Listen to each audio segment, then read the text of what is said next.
Allô, bonjour chers amis, heureuse de vous retrouver dans le cadre de Rétroviseur Vie. Nous sommes à un nouveau numéro, nous parlerons de ma bénédiction. Ma bénédiction, pas pour dire un témoignage de moi, pas pour vous raconter un témoignage, mais vous interpeller. Ma bénédiction, ta bénédiction, notre bénédiction en tant que chrétiens, nous devrions être des personnes bénies, bénies qui impactent la vie de notre environnement. Nous devrions être des personnes heureuses, dans la paix, des personnes sources de joie, de gaieté et de bien-être. Est-ce qu'il n'y en a pas? Il n'y a pas de chrétiens qui souffrent. Est-ce qu'il n'y a pas de chrétiens qui croupissent sous le poids de la pauvreté, de la misère, qui chaque jour pleurent, qui chaque jour crient à Dieu et ne se sentent pas exaucés? Oui, nous devons être les hommes et les femmes d'impact, des personnes qui, quand ça ne va pas, peuvent dire ça va, ça va. Est-ce que quand nous disons ça va de notre voix, est-ce que notre cœur accompagne notre ça va? Est-ce que nous croyons que notre ça va, pas à l'ivoirien où ça va aller? Non, mais ça va. Oui, effectivement, ça va chez moi. Un ça va mérité, un ça va qui tient sa racine du cœur, un ça va heureux et joyeux. Ma bénédiction, pour dire que plusieurs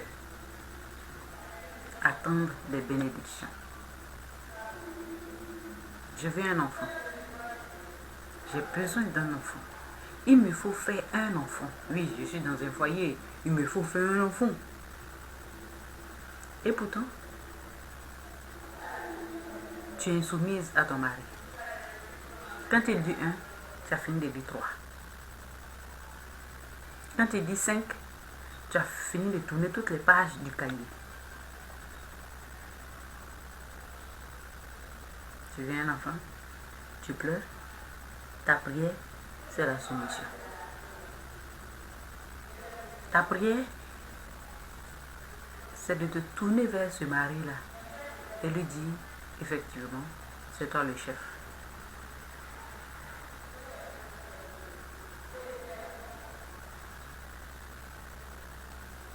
Quand vous deux, vous allez vous accorder cet enfant-là, Dieu vous l'accordera. Quand Abraham, lorsqu'il a reçu les visiteurs avant leur bénédiction, quand il a dit à Sarah, fais le gâteau pour les étrangers, elle n'a pas dit, toi-même tu sais que la farine qui est ici, c'est pas beaucoup. L'huile, c'est compté, c'est pour le mois. L'argent que j'ai sur moi là, je ne peux pas payer de boîte d'allumettes pour faire du feu pour des gens qui sont du passage, qui aiment trop ça. Elle n'a pas dit ça. Quand Abraham lui a dit, effectivement, elle s'est levée et elle allait faire. Et quand elle a fini de faire le gâteau, et que ces visiteurs-là ont goûté à ce mets de la soumission, ils ont dit, Sarah, tu enfanteras l'année prochaine. À cette même date, tu auras un enfant. Parce que l'accord était entre les deux personnes, Abraham et son épouse Sarah. Même certainement que le vent ne passait pas entre eux. Et la soumission et l'amour qu'elle avait pour lui l'a poussé à dire auparavant, mais écoutez, puisque depuis il n'y a personne, va avec ma servante.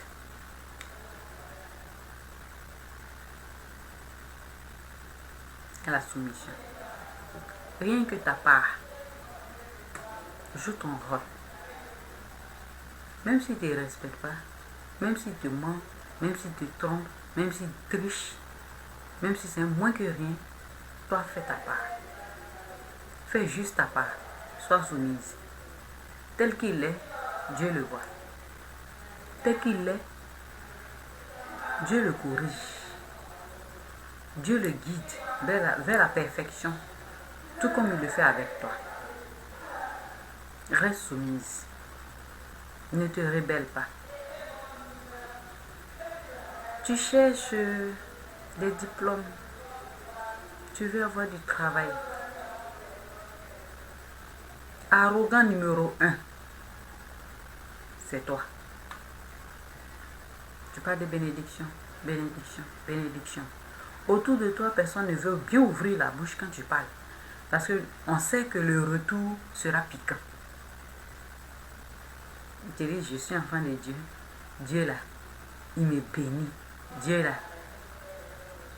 il est là pour moi. Oui, Jésus était sur la terre. Il a été confronté à des choses, à des personnes qui le critiquaient, qui le calomniaient en direct. Mais il leur disait toujours, homme de peu de foi, ou carrément, il les enseigne. Toi, parce que tu es co-héritier, ah bah, l'arrogance est ton point culminant. Personne n'a de l'importance à tes yeux. Quand tu dis quelque chose, c'est violent. Quand tu dis une chose, c'est une chose violente, choquante. À ces mêmes personnes-là, est-ce que tu pourras dire Jésus t'aime? Tu cherches travail, tu cherches diplôme, tu respectes tes parents. Ta mère n'est pas un chiffon pour toi. Ton papa, c'est pas un vieux clochard quelque part. Est-ce que c'est pas un sorcier? Ah oui, cela nous arrive. C'est mon père qui est derrière ceci, c'est ma mère qui est derrière cela. Mais je pense pas que un chrétien qui a les deux pieds dans la maison de Dieu, qui a les deux pieds dans la crainte de l'Éternel, puisse être attenté par la sorcellerie. Non. Le pouvoir n'a pas de force. Le pouvoir de famille n'a pas de force sur toi quand tu es dans la crainte de Dieu. Quand tu marches selon les critères de Dieu. Tu es encore dans tes musiques mondaines. Tu as un pied dedans, un pied dehors. Tu dis, ben, je peux faire les deux. Le samedi, tu es dans une petite culotte ou un bar, comment on appelle ça? Un bar, bon, des pantalons guineux à ras le fesse et tu es dans les boîtes de nuit. Tu es dans toutes les fêtes générationnelles. Le dimanche, tu es à l'église, dans ton boubou. La Bible dit bien, on ne se moque pas de Dieu. On ne se moque pas de Dieu. Celui que tu pries, on ne se moque pas de lui.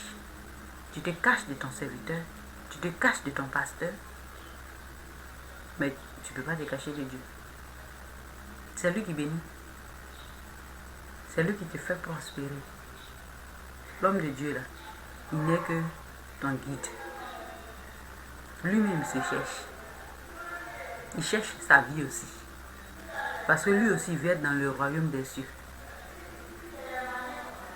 Et toi, tu te caches, tu fais tes choses. Dimanche, voile sur la tête. La sœur zélée. Ton manche longue. Même tes doigts, même on n'aperçoit pas. tu es dans l'un de ces boubous là, ou même ta cheville n'est pas dehors. Le dimanche, homme, tu es crâné comme c'est pas permis, comme on le dit chez nous. Ta cravate, ta veste. Et pourtant hier, tes fesses s'entrevoyaient. Tu t'exposais, tu exposais ton corps. Et puis aujourd'hui, tu es à l'église. Tu as fini avec les phases. Tu as loué Dieu, tu as traîné, tu t'es couché même à terre. Prier, pleurer, chanter. Off, même la sueur a fait son effet. Tu as fini. Est-ce que tu reçois ta bénédiction quand tu finis de prier? Est-ce que tu as ta bénédiction? Ou bien, on t'a dit que ce sont les sorciers du village qui te maintiennent? Encore, c'est eux qui ont fourré ton diplôme dans des canaries, ils ont enfoui dans le sol. Donc tu continues de mener une vie incroyable. Tu continues de prendre ta cigarette. Tu te tues toi-même. Tu continues de laper tes bières. Tu continues de siffler les filles à chaque carrefour. Tu attends bénédiction. On t'a promis, waouh, oui, Dieu me révèle que tu vas voyager. Dieu me révèle que tu vas te marier. Tu vas faire des enfants. Tu vas faire ceci. Tu vas faire cela. Tu seras une grande personne dans ce pays. Quelle est ta position avec Dieu? Comment est-ce que tu marches avec Dieu? Quelle est ta relation réelle avec lui? As-tu des moments d'intimité avec le Saint-Esprit? Te mets-tu en genoux pour prier? Et quand tu pries, es-tu réellement une nouvelle créature? As-tu réellement tout abandonné? Ou bien tu fais les deux? Tu jongles. Laisse-moi te dire que la Bible dit, un pied dehors, un pied dedans, c'est dehors. Tu n'es pas enfant de Dieu. Quand tu n'es pas prêt à faire ces sacrifices, d'abandonner ton ancienne vie, de mensonges, de vol, d'orgueil, oui, je vais ici pour leur montrer que ça, sa bénédiction va tarder. Tu es dans la rancune. Quelqu'un t'a fait quelque chose aujourd'hui, si tu n'as pas rendu, c'est que ce n'est pas toi. Tu te venges. Tu es dans la rébellion. L'hypocrisie te consume. Tu es dans tes pratiques mondaines. Quand il vient, s'il est païen, s'il ne connaît pas Christ, sa vie avec lui là, c'est ça que tu fais. Tu le suis.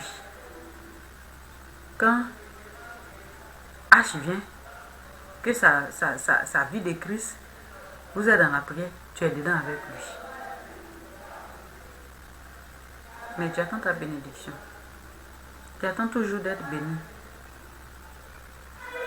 Et pourtant, quand Dieu il a fait ses bénédictions dans le jardin d'Éden, son plan premier, c'était de voir l'homme heureux. De nous voir jouir de ces merveilles, de ces choses qu'il a créées pour nous. Mais si nous n'en bénéficions pas, si le chrétien qui devait dire aujourd'hui tel miracle sera dans ma vie, puis ça ne se fait pas. Il faut donc revoir sa vie. Il faut donc analyser sa vie. Dieu il ne change pas. C'est notre position qui change. Dieu il ne change pas. C'est nous qui changeons. Il ne nous a pas donné un esprit d'infériorité. Il nous a donné un esprit de supériorité. Un esprit de prééminence. Parce qu'il a dit que ses enfants seront à la tête et non à la queue. Donc tu es toujours devant.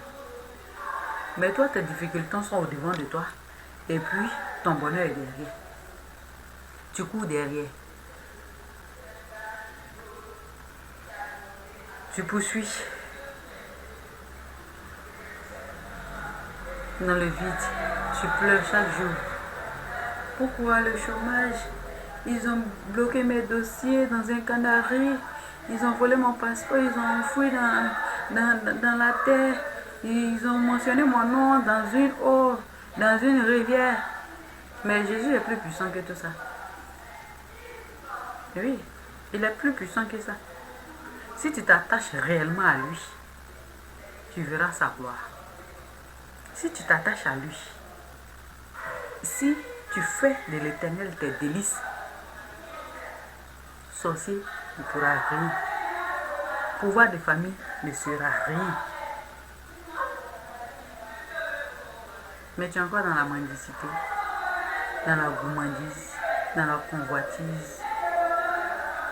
Tu dis Jésus, Jésus, Jésus. Et pourtant, ce que tu fais ne l'honore pas. Celui en réalité qui est co-héritier avec Christ, il ne devait pas échouer. Il ne devait pas traîner dans la souffrance, être sous la domination des soupirs. Si nous connaissons la souffrance, en même temps que les gens qui ne connaissent pas Christ, c'est parce que nous ne disposons pas de comportement, d'attitude avec Dieu.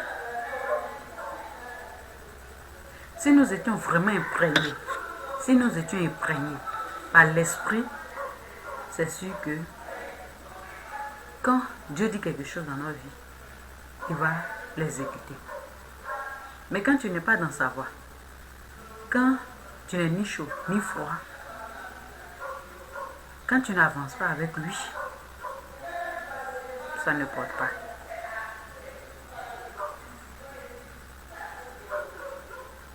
Si la Bible que tu lis te dit de ne pas faire telle chose, et puis tu le fais, tu n'es pas en conformité avec Dieu.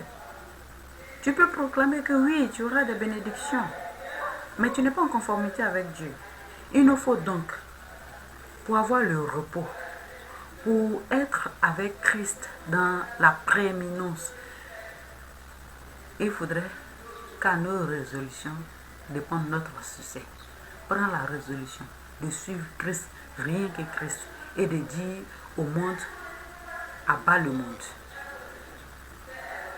Je ne suis plus avec toi. Je ne suis plus dans l'impudicité. Je ne suis plus dans l'adultère. Je ne suis plus dans le vol. Je ne suis plus dans l'hypocrisie. Je ne suis plus dans la rancune. Je ne suis plus dans l'illégalité. Je marche maintenant avec Christ. Nous sommes bien. Nous pouvons aller de l'avant. Nous pouvons avoir le repos sur la terre. Quand nous marchons véritablement avec Christ. Alors, quand nos résolutions dépendent de notre succès et que le Seigneur nous aide à nous repentir sincèrement. Parce que c'est tout ce qu'il te demande. Repens-toi simplement. Tu te repens, lui, il te reprend. Et puis il te reconduit. Un enfant de Dieu, c'est une pierre. Que tu sois dans les ténèbres, tu es toujours une pierre. Mais tant que tu ne mets pas de séparation entre toi et le monde, Dieu il te regardera. Tu seras toujours à distance. Mais une fois que tu mets la séparation, véritablement, Dieu il te recueillera et tu entreras dans tes bénédictions. Alors, cher ami, dans quoi que tu sois tombé, relève-toi. Parce que Dieu n'attend que ton pardon.